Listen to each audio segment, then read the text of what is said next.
Just in case. I forgot you once, Carl. Come on. Please. Just make sure you do it again. No, please keep it. Yeah, thank you. Like that's okay. It's a caption competition if anyone else. Yeah, get a couple off topic first of all. Obviously, given what he achieved at Huddersfield, it was a shame to see David Bowman leave this week. I just wanted to get your reaction to that. And have you spoken to him? How is he at all? Good. He's okay. That's not my job to tell how he is exactly, but he's okay. And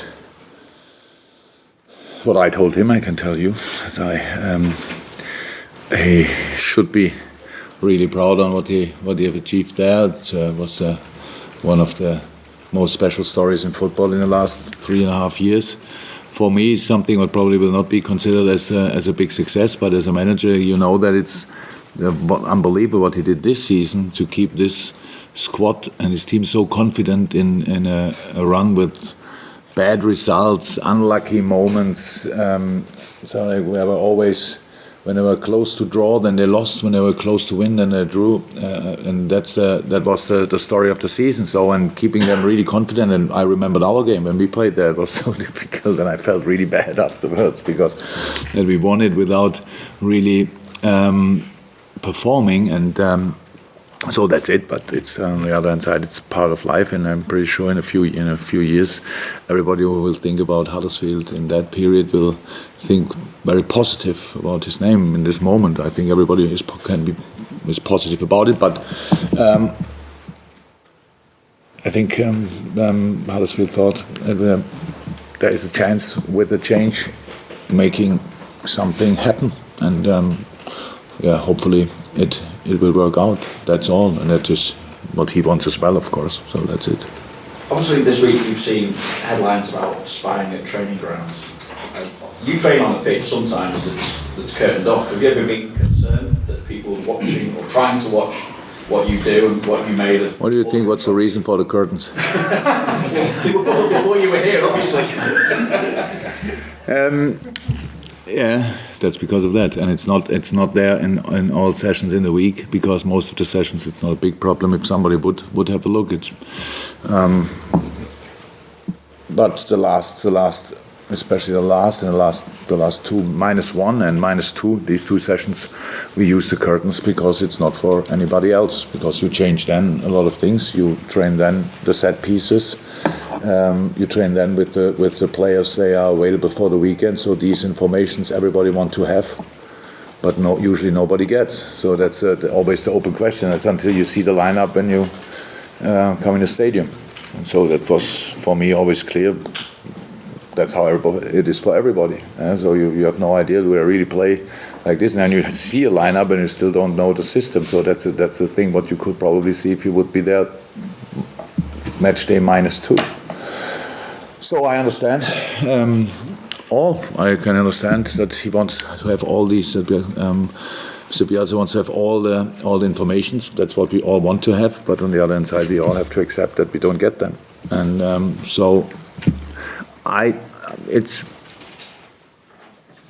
that's my opinion actually. So I understand that you don't want to have that. You don't want to have somebody around in these special sessions, and whatever you prepare over the years has nothing to do with the last two sessions you can see. It was pretty impressive, and there was no doubt about it. Bielsa is an outstanding coach, outstanding role model for so many invented styles, whatever, stuff like that. And obviously he's a pretty busy person on top. We are all busy, but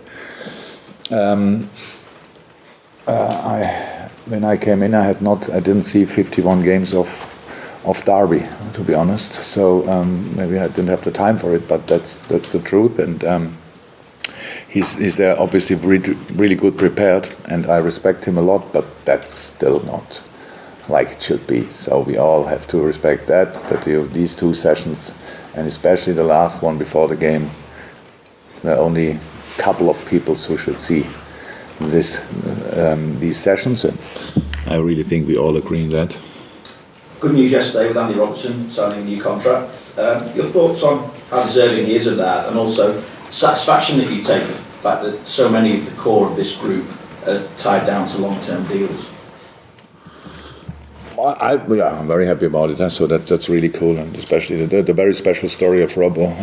I still love, and the improvement and development of him is just outstanding. Nobody could imagine that exactly. We all were hoping that it could be like this, but can you really expect it? I don't think so. So that's brilliant, and it's nice to have this boy around, because he's not only a fantastic player, he's an even better person. And I improved my Scottish a little bit with him, but helps for all conversations with Kenny Dalglish. But it's still different, to be honest, what kind of language Kenny's speaking. And no, it's good. And in general, it's that's a very good sign. It's always a good sign for a club, and you have the opportunity to extend contracts early, stuff like that. We have this team. If we can keep these boys together, there's a very good age group. We are really in the middle of a development, so that's just good news for Liverpool.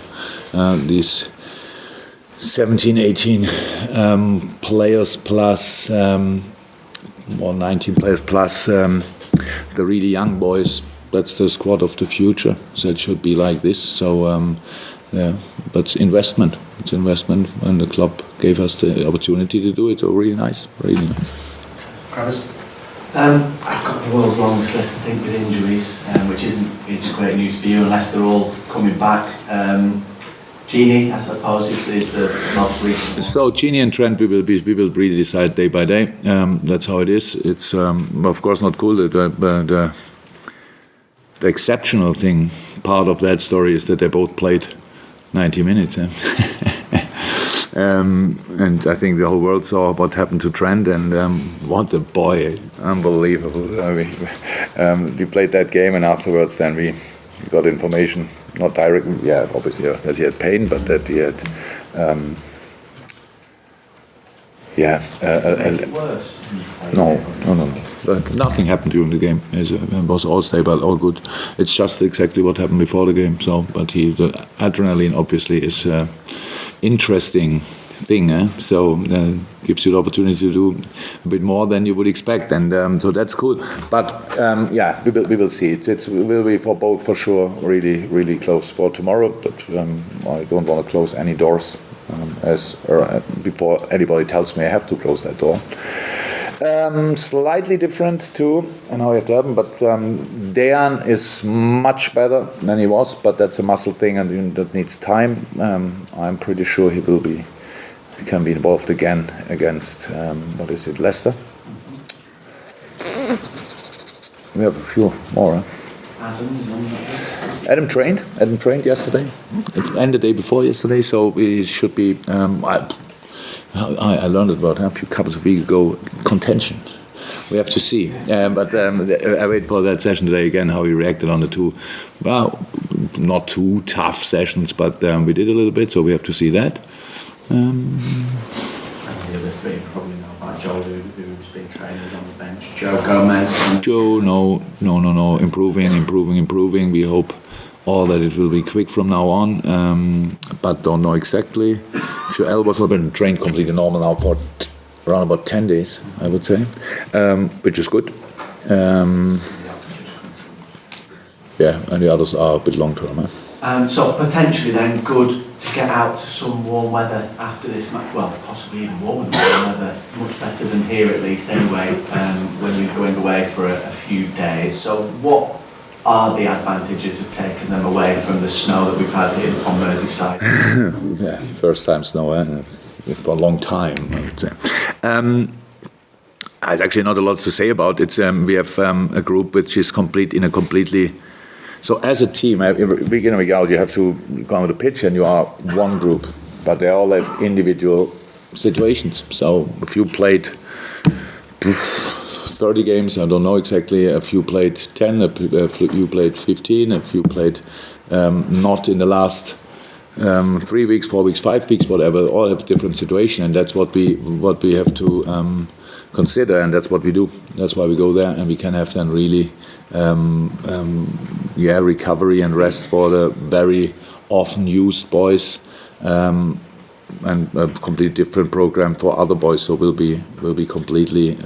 We will not train very often as with the big group, So we try to bring everybody in the best shape for the rest of the season, and that's, of course, it's then a bit better if you do the right things, not a lot of things. If here you only can run around and shoot and tackle and fight and everything with that weather, it's pretty cold in a few days, and so it's not that makes sense. And it's how it is. There's nothing good in going out of the other competitions. But if you are out, you can suffer or you can use the time. And we decided to use the time, and that's all.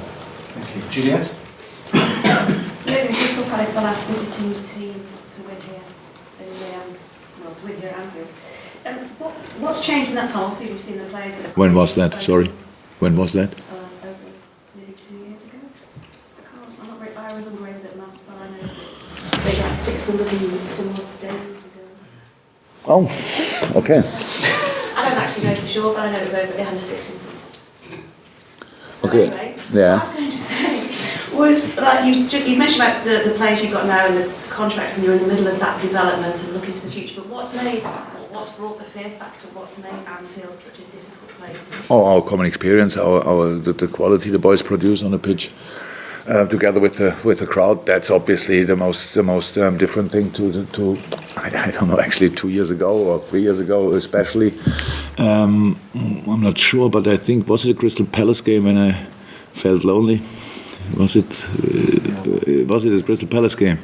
So, because nobody thought we could change the game or whatever, so the boys produced since then a few nice performances at home, and so it's a completely different atmosphere meanwhile, and that's really cool, and it helps massively. But at the end, there's an atmosphere, and you have to use that, and that's what the boys did. We create. It's always who starts. Is it first atmosphere and then the performance, or is it first performance and the atmosphere, stuff like that. But meanwhile, we have a nice level. We reached a nice level, and we have to use that again, because Crystal Palace is. I'm happy that we finally speak about Crystal Palace. They are really strong, and I said it a couple of times, but I don't know a lot of teams in Europe who have a front line with Townsend, with the quality of players, with Townsend, Zaha, and Benteke, or Ayew, or whoever. So that's just really high quality.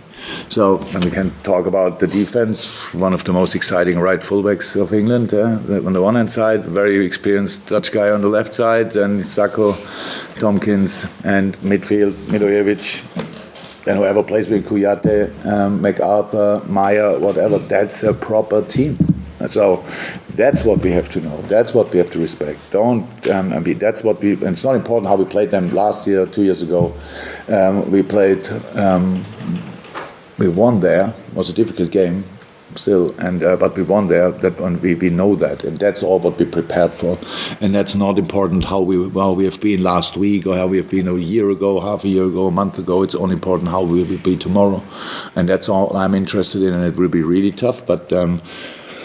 With a slightly damaged squad injury-wise, we had a really good training week, and hopefully we can bring that on a pitch. We should be prepared. We did all the important things. We gave the boys the right informations, and now we have to be ready for a proper fight again. And that's what we were. I think there are no real concerns or doubts anymore from one side. So like fans or how will it be? It's rather a positive expectation.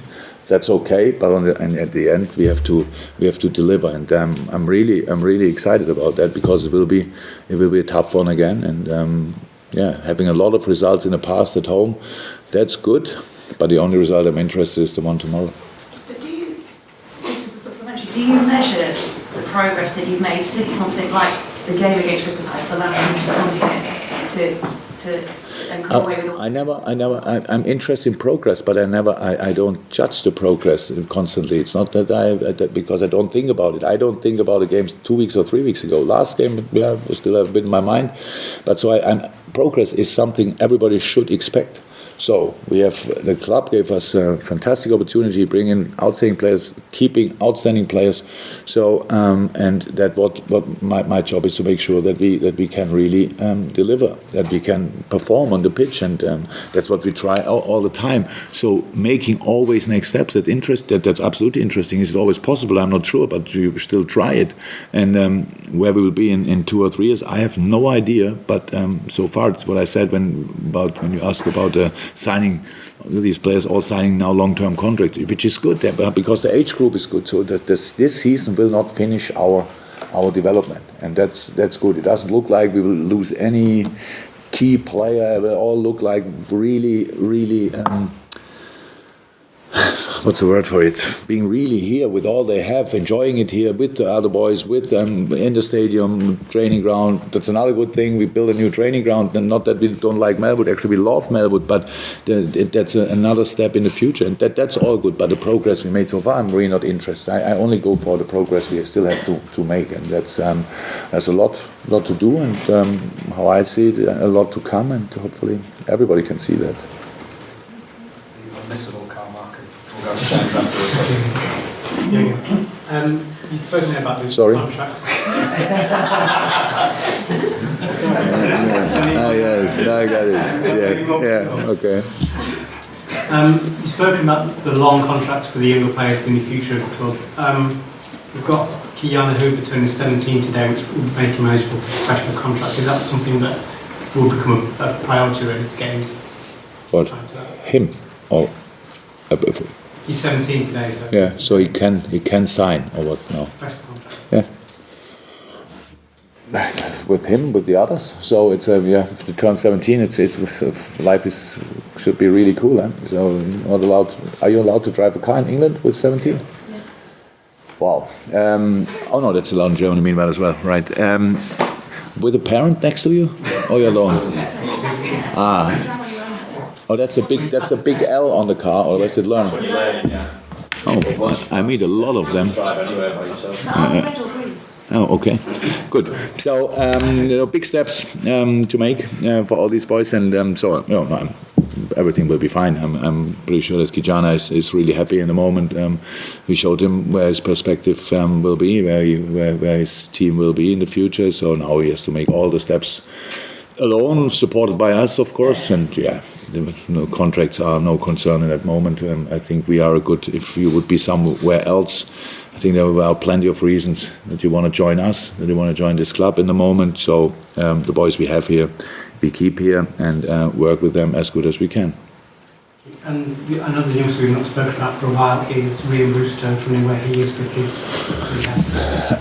not as far as he wants to be, for sure, but I saw him now last hour. He was outside training. His running looks meanwhile much better since he had this other little surgery and stuff like that. So he's in a good way, but that will take time, unfortunately. But it's no problem here. He has the time, and I would say that we don't have to think about him before the preseason. But he's in a really good way, and the boys in a good mood on top. We see him here every day. So nice fella, and that's all good. So he's really integrated in the team, but so far he couldn't show that on the pitch. But our opinion about him will not change. So yes, we have to wait a little bit longer for him, but that's all life sometimes is. You've been Alex Oxlade-Chamberlain with House. He's closer than Rian. Obviously, he's on a very good way, but that will still take a couple of. I don't know how I said last time. I did put, I think, a bit of pressure on the medical department, but. When I see him running, it looks so. When I see him moving with the ball and all that stuff, what he's all doing already, that looks really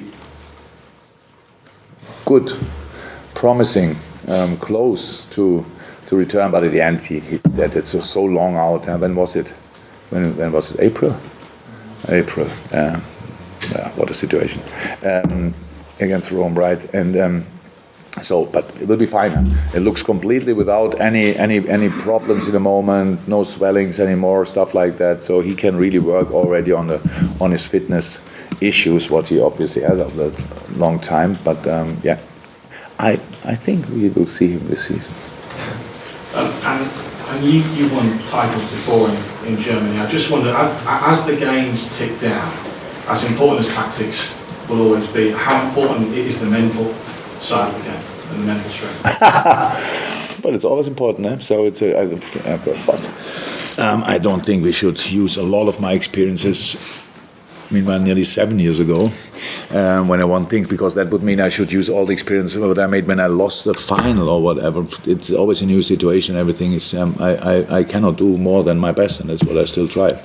But staying focused on your own situation helps, I think, in all sports, in all parts of life, actually, that you don't look too much left and right and what is he doing, what are they doing. So we have to, the only way we can achieve our target, our aims, is to win football games. So we don't, that's never easy, but it's easy to be focused on that.